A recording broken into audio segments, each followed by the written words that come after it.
오늘은 공부방 풍수 인테리어에 대해 이야기해보려 합니다. 자녀의 공부방에 풍수 인테리어를 적용하고 계신가요? 그렇지 않다면 오늘 정보를 귀 기울여 주세요. 그럼 지금부터 공부방 풍수가 우리 아이들에게 어떤 영향을 주는지 알아보겠습니다. 우리 자녀의 공부방에 풍수 인테리어를 적용하는 방법에 대해 알아보자. 공부방은 풍수적으로 어느 방향과 관계가 깊을까? 음양오행론으로 따져보면 동쪽은 철도를 나타내는 방향이고 남쪽은 예절을 나타내며 서쪽은 의리를 나타낸다. 그리고 북쪽은 지혜 혹은 지식을 나타내는 방향이다. 그렇기 때문에 공부가 잘 되게 하는 방향은 기본적으로 북쪽인 것이다. 학생 혹은 수험생이 차분하게 공부하지 않으면 그 집의 중심에서 공부방을 북쪽으로 배치하는 것이 가장 바람직하다.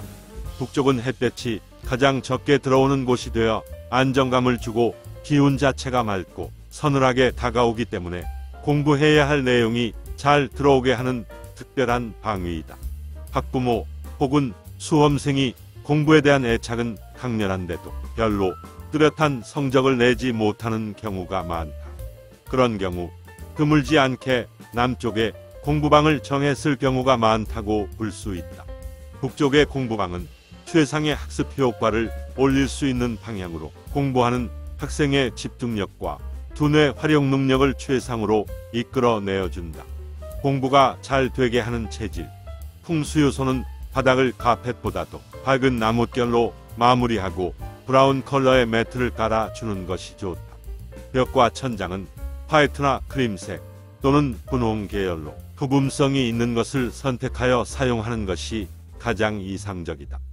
공부방의 창문은 정중앙선을 피해 작게 하는 것이 좋고 벽과 같은 색의 커튼을 한다면 정서적 안정을 더욱 취할 수 있게 해서 공부의 성적을 올리기에는 더없이 좋다.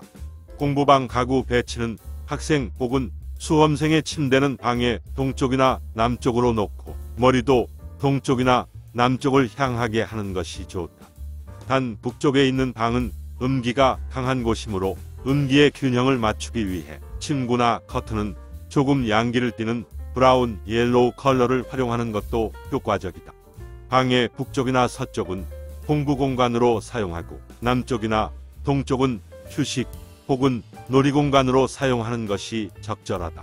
책상이나 책장, 옷장, 침대 등은 나무의 재질로 밝은 색을 선택하는 것이 좋다.